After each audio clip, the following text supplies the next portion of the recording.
In this episode of Let's Talk, Bernard Conlon, political journalist and writer, talks about his experiences of going to the continent and begin to learn more about himself and his own culture.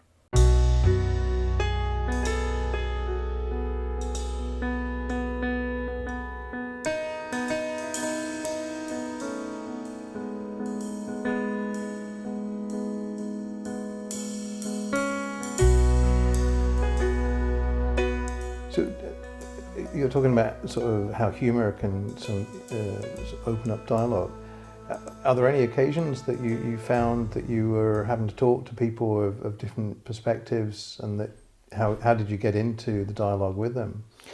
Well, when you're in a situation when you're mixing with a group of, I suppose, like-minded people, young people, a natural peer group from all over the continent of Europe, you're mixed in. The social becomes as important as the formal or the learning aspect.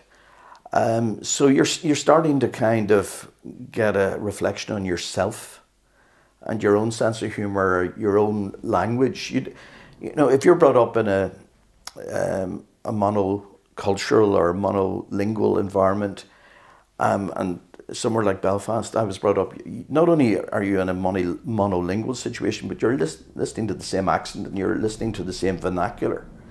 Whereas when you go into a multicultural, multinational, multilingual situation, you're hearing your own mother tongue, native language spoken in a different way, and with people that might be speaking it to you, but they won't necessarily understand your humour. But you know, gradually you cross those bridges, and you know, you socialise, you get to know people beyond just the formal, and you find how that social interaction is a fundamentally important facilitator for resolving difference. So we're obviously talking about language, and as a writer, obviously you're using language. So how did your craft of writing develop at that time? Well, I went to a school, Christian Brothers School in Belfast, again during a very tough time. I started school around about 1970, and I went to a school that at that time was in a pretty tough area. The school that I went to had a very strong technical and scientific bias, I guess, and I definitely was I'm not saying I wasn't interested in science. I think in first and second year I probably was, but I kind of started to gravitate more towards writing and history, geography, humanities subjects were my natural inkling, because I just found the environment, the teaching approach, the atmosphere in the school that I went to was like, you know, science and technical subjects were seen as uppermost, but they were taught in a very one-dimensional way. And also you were in a school which had the backdrop of the conflict and troubles. So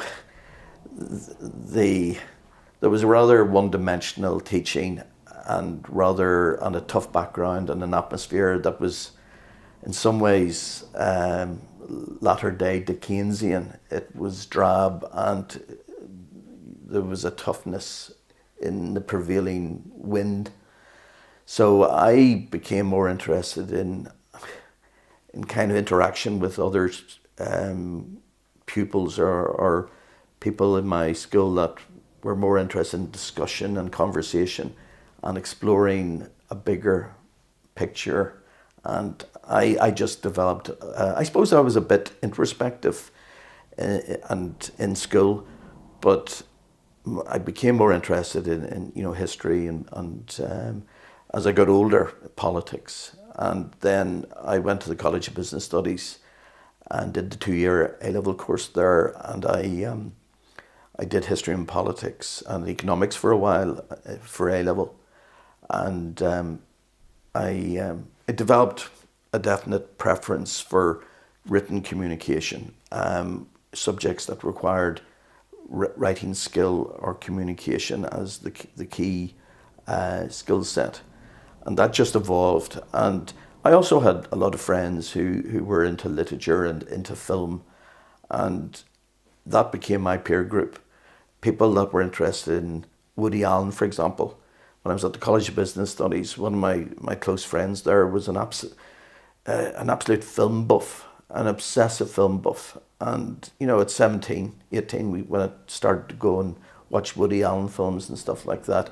And we were talking, you know, at quite a high level about politics and about ideology and about philosophy, the philosophy behind politics, not just the kind of raw, rough stuff that was going on in Belfast. Our minds were starting to, I suppose, open up to the outside world. And I guess then going on to do a degree course in history and politics just consolidated that. But writing also I became, I think, better and better at writing. And I discovered I had a verve for the verbal and for the written.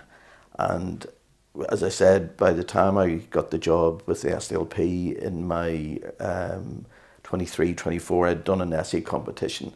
And obviously I'd done something right. I won a competition, you know, and the reward was the 1 week in America. So that let me know that I must have some basic writing skill. And writing has ever since became one of my fundamental skill sets. I often say the two things I can do is write and work behind a bar counter. So and I think there's a close relationship between working in a bar and the conversation that's involved in the Irish bar culture and writing. The characters and the range of people that you meet behind a bar counter. And there were a lot of journalists that came into my father's bar, so interacting and talking with them, as I say, the whole thing about writing and communication became just an integrated part of who I was.